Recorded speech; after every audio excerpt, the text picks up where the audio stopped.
Today on Locked On Rockies, more discussion about the return of Bud Black and the creation of a situation in which the Rockies need to prove some stuff.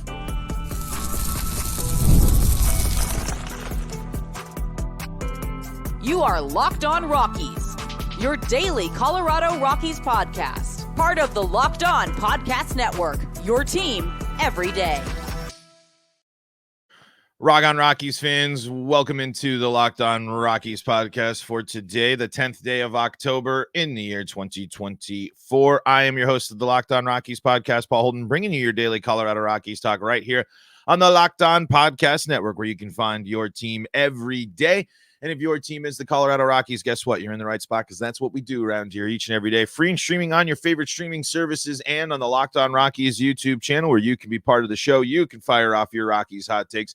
You can let me know what's on your mind, just like so many of you did. We'll dive into some of your comments here today as well, and we will take a look at your reactions to Bud Black being named the manager of the Colorado Rockies yet again, and we'll just keep kind of reacting to that. I think that's still the big news when it comes to the Rockies. Maybe talk a little playoffs and whatnot, but we'll dive into all that and more today.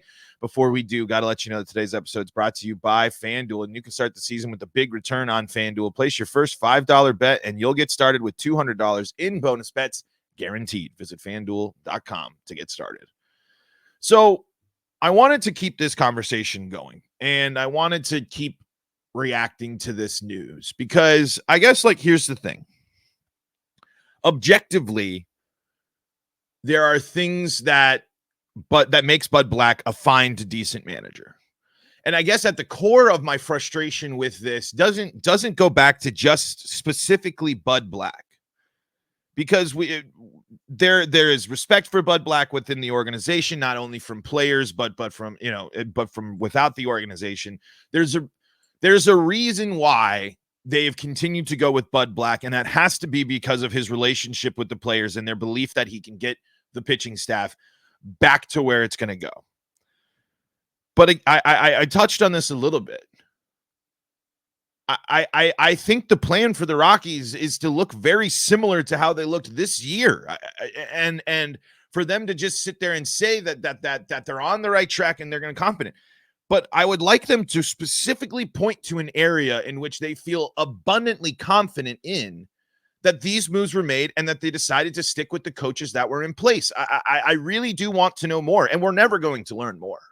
We're never going to get the transparency that we want from the Rockies organization. We're never going to hear more about this. That press release is about all you're going to hear. Maybe Patrick Saunders and Patrick Lyons and the guys that are out there, and Thomas Hardings, they're out there covering the team. They got the relationships. They'll find out. But for us, the fan, the everyday fan, and that's what I put myself in your position as the fan. I am a Rockies fan. I don't have media credentials. I have no access to the team. I have none of that stuff. So I have no insight into the actual inner workings of the Rockies. So I'm taking these takes from the passionate Rockies fan. I just want to know how this move is going to make us better. How this move and the maintaining of a struggling coaching staff makes the Rockies better. Yes, I can sit there and say, hey, Ezequiel Tovar and Brenton Doyle had good seasons, but Ezequiel Tovar didn't cut the strikeouts like Brenton Doyle did.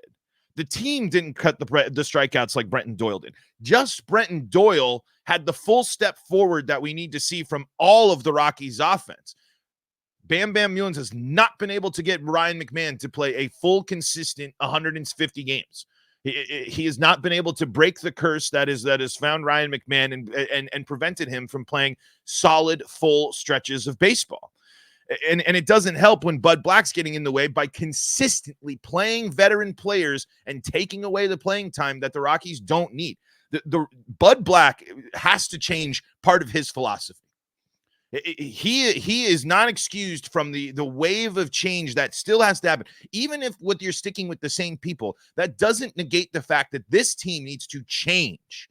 It needs to change its approach. It needs to change its philosophies. It needs to change what it believes are its strengths and its weaknesses, because they aren't succeeding in anything. They aren't great in any area. They are at best league average in certain categories on offense, and that is plain and simple not good enough.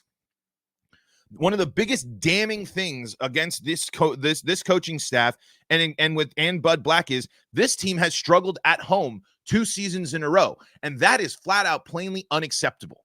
Even in the worst in the bad seasons before this, in the down seasons before this, the Rockies have always made Coors Field a tough place to play, and that has not been the case.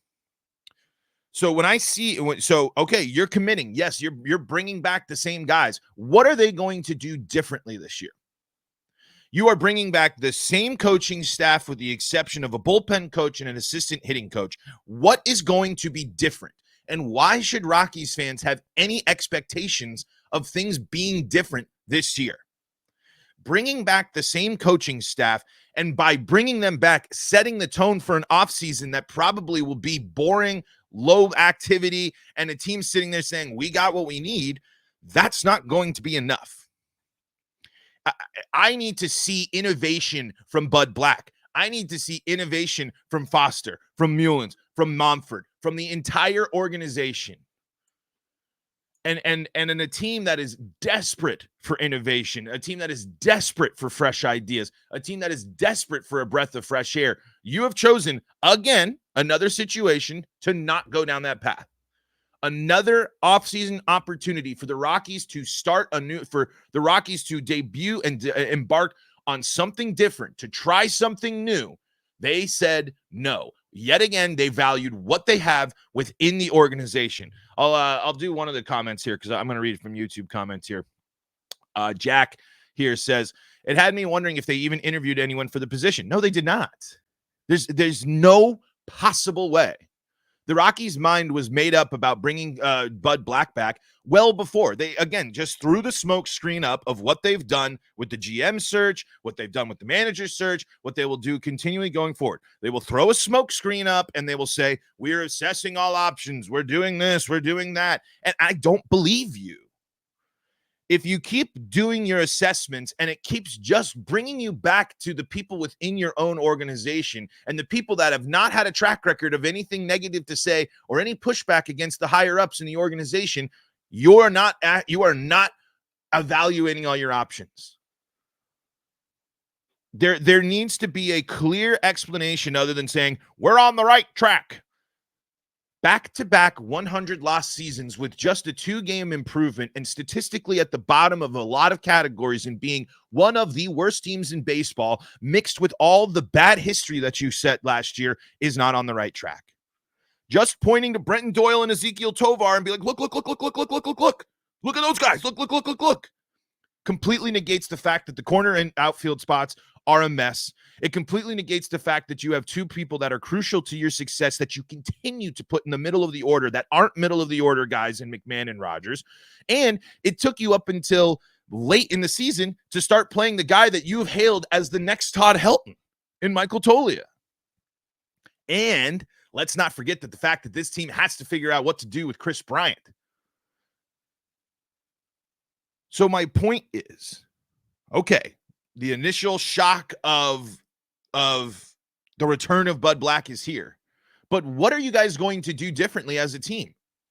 Are you going to bring in more players? Are you going to bring in arms for the bullpen? Or are you simply just going to sit there and say, we're good enough? Because here's the answer. You're not good enough.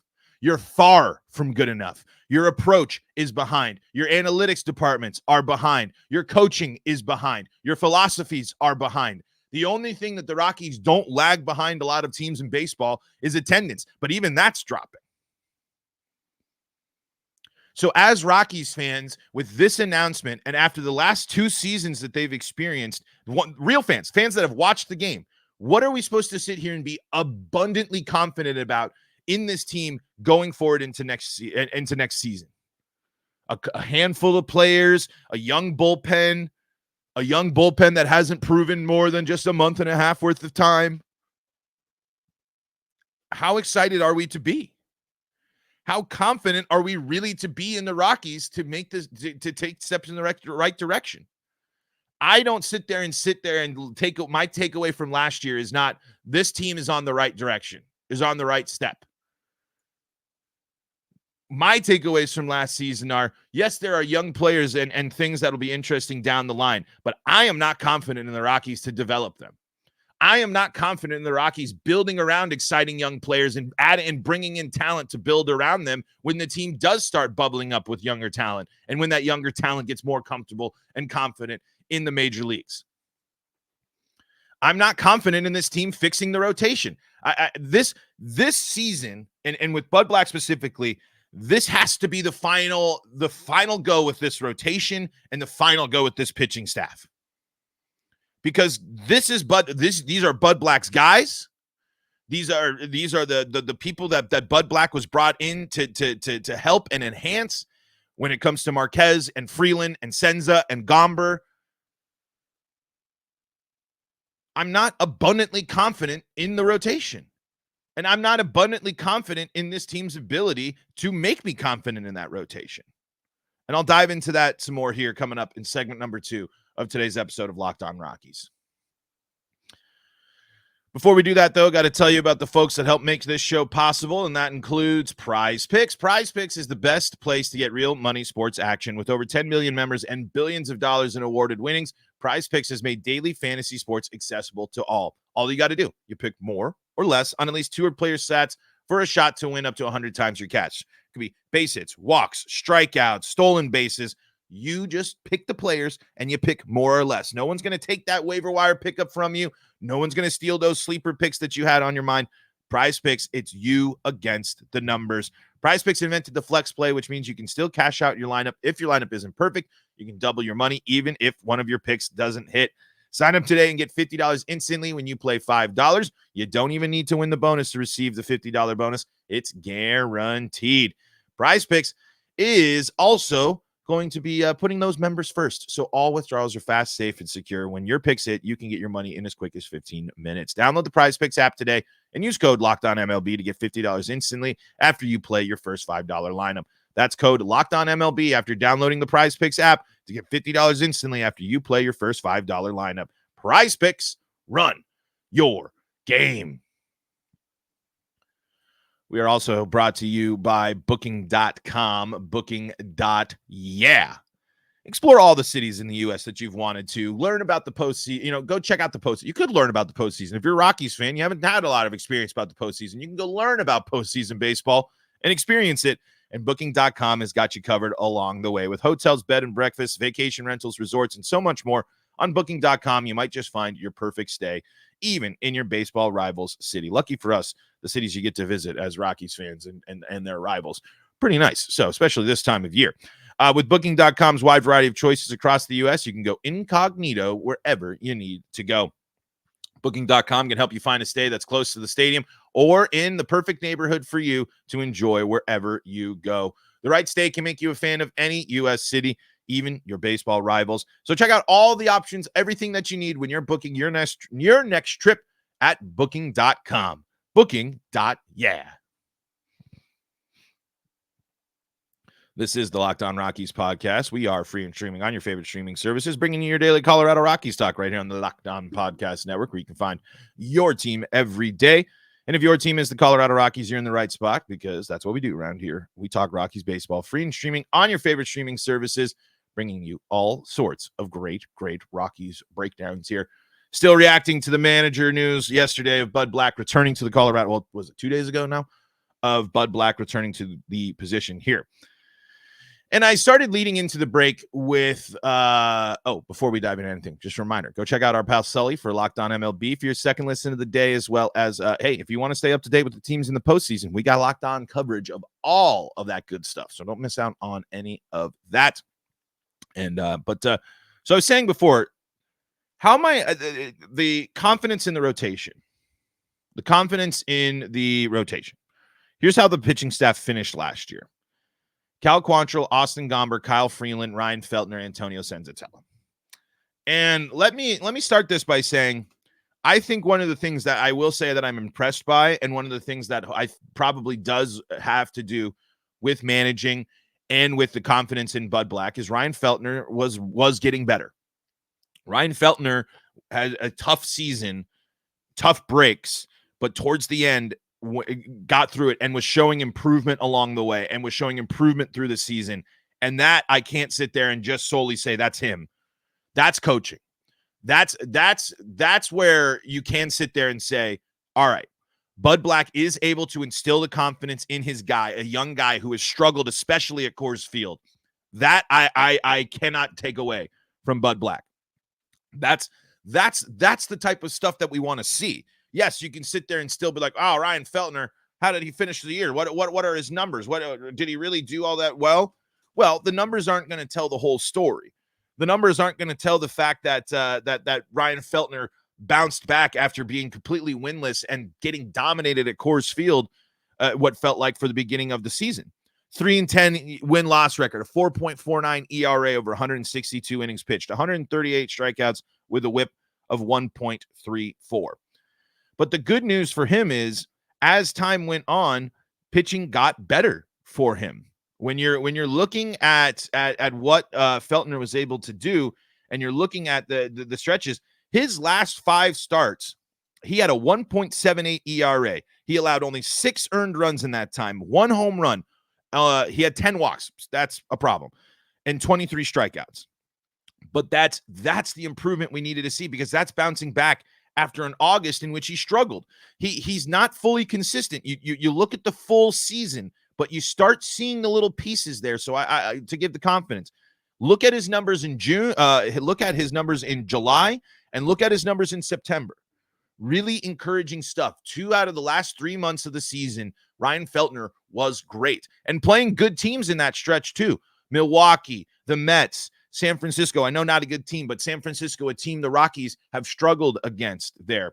And then to finish the season, the Rockies played nothing but good teams down the stretch, and he pitched against all of them. Milwaukee, Detroit, and 3 games at home where he struggled, where he pitched at least 6 innings, and in that time, only allowed 3 earned runs out of the 3 starts. So when I see Feltner, I'm encouraged.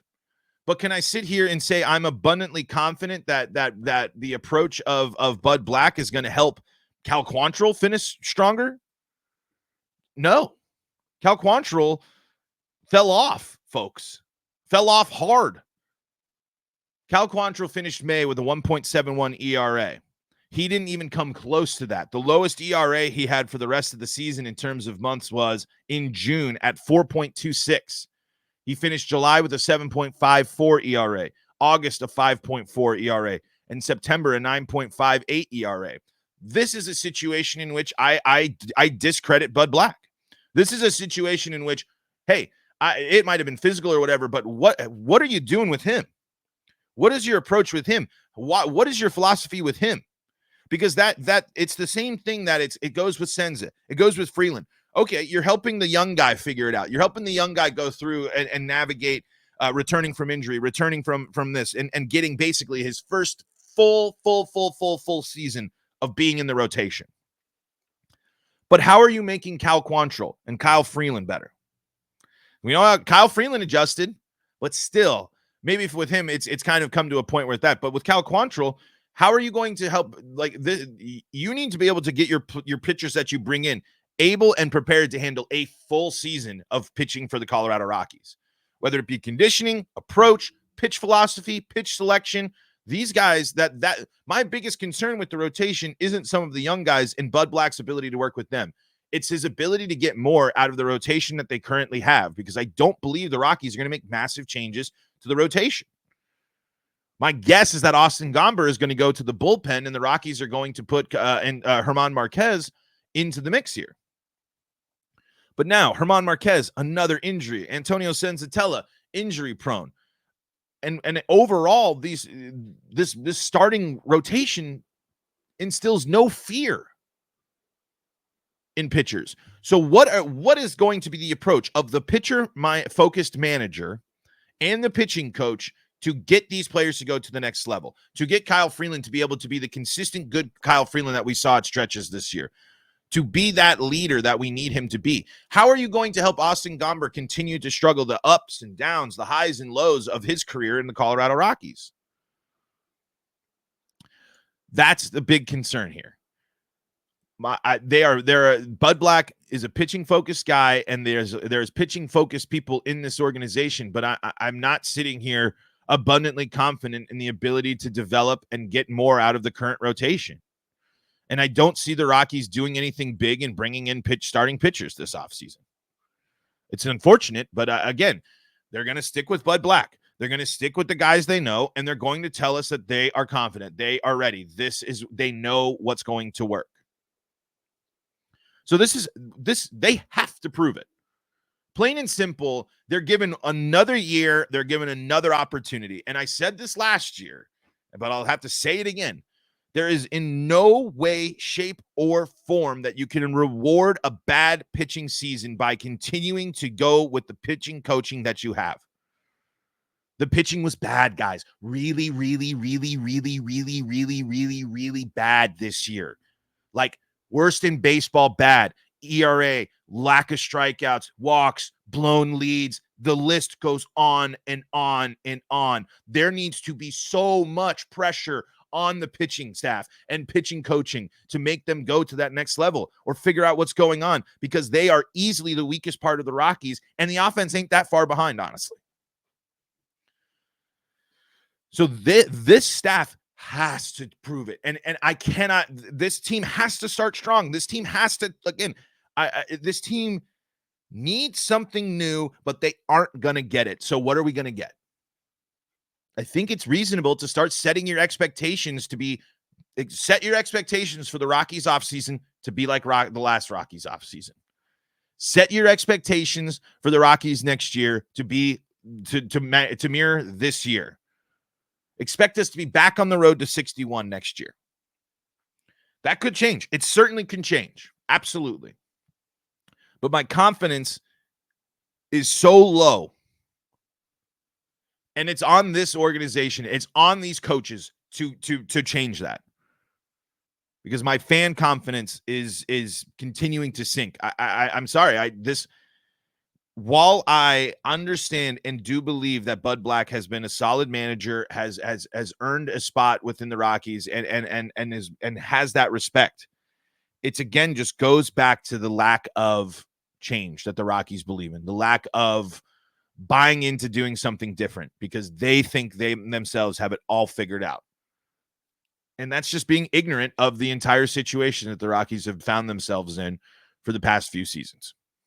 All right, a couple of your comments here to wind down the show. We're going to do that coming up next here in segment number 3. Before we do that, though, got to tell you about the folks that help make this show possible, and that includes FanDuel. FanDuel is America's #1 sportsbook. They got you covered all sports season long, all the sports, and it is prime sports right now. Soccer, football, basketball's on the way. Well, you got the WNBA still rocking and rolling there in playoff times. You got hockey back. You got baseball playoffs.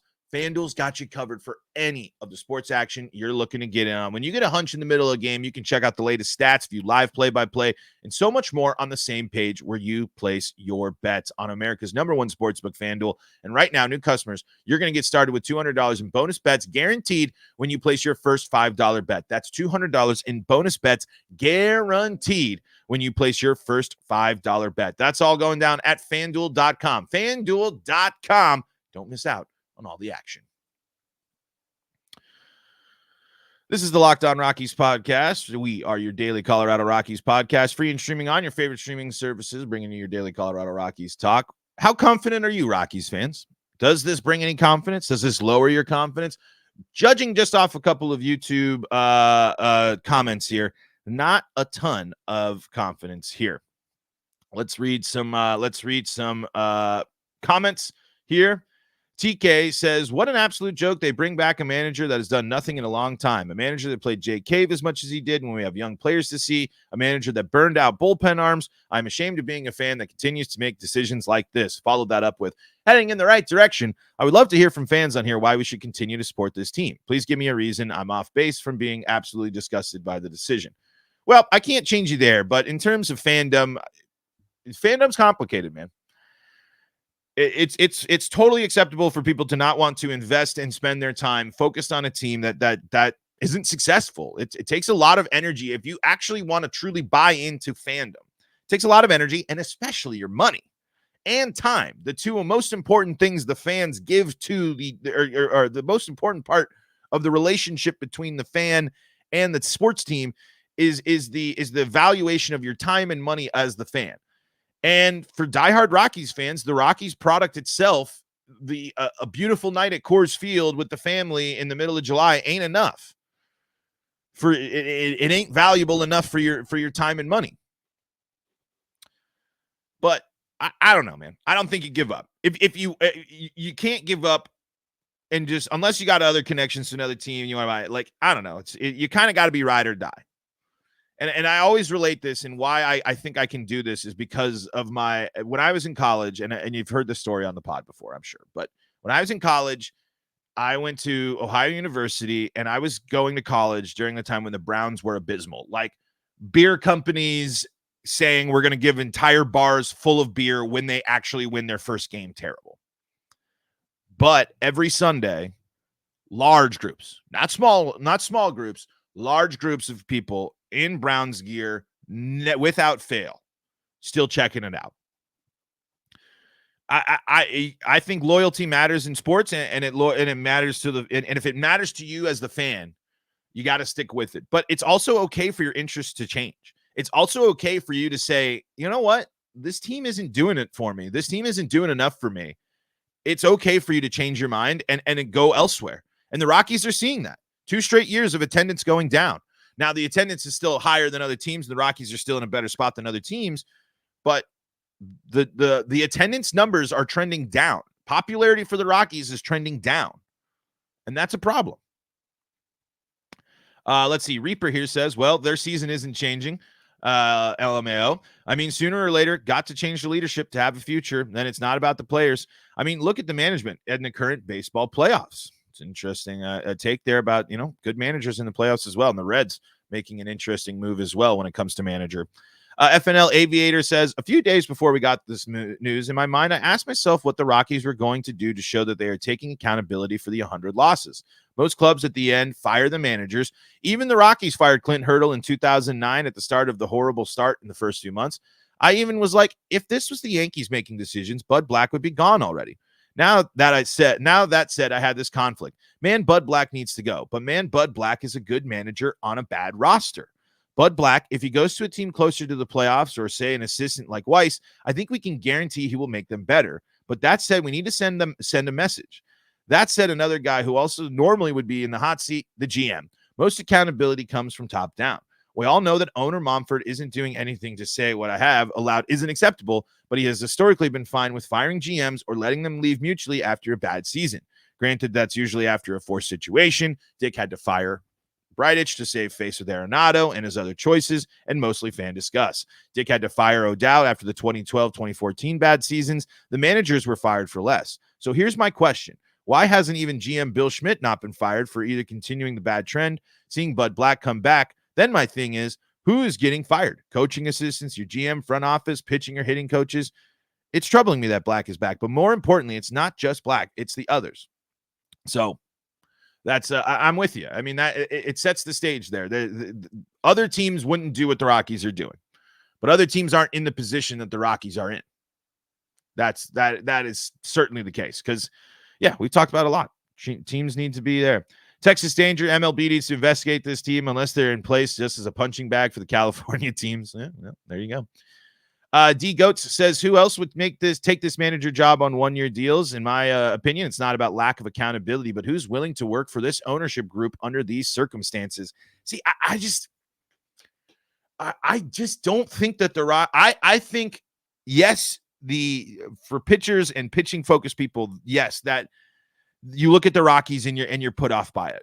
But I see the Rockies as a team that can be the birthplace of innovation, of creativity, of different approaches, an expansion team that doesn't have to fully buy into the old traditional roots and everything of baseball. Man, it would be so cool if the Rockies were an analytics focused team, just to see what it would be like, just to see what that impact and knowing what that research would be. Now, we could criticize it just like the Rays and over an appreciation of analytics. But what we have right now is too much old school thought, too much old school pick, a thought of it's not, we do not have the right mix. So Bud Black keeps chilling. I mean, if it's him, he's probably, I think they knew sooner. I think that deal was in place earlier in the season than it was let on. And they just put it on the back burner so the focus could be on Charlie Blackmon last year. That's what I think.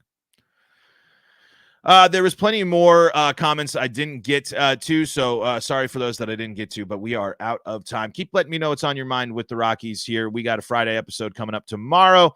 Try to lighten it up, maybe try to look at some of the fun stuff. Try to get into a positive Rockies pod, as we haven't had that yet here so far this week. It feels like so. We'll do that and more coming up here on the Locked On Rockies podcast. But for now, that is going to do it for today's episode of Locked On Rockies. Thank you so much for making us your first listen of the day. Find us on your favorite streaming services. Find us on the Locked On Rockies YouTube channel. And for your second listen of the day, go check out Locked On MLB. And if you need more Colorado sports coverage, Locked On Broncos, Locked On Avalanche, Locked On Nuggets, and Locked On Buffs, free and streaming on your favorite streaming services. Until next time, this is Paul Holden saying so long from the Locked On Rockies podcast.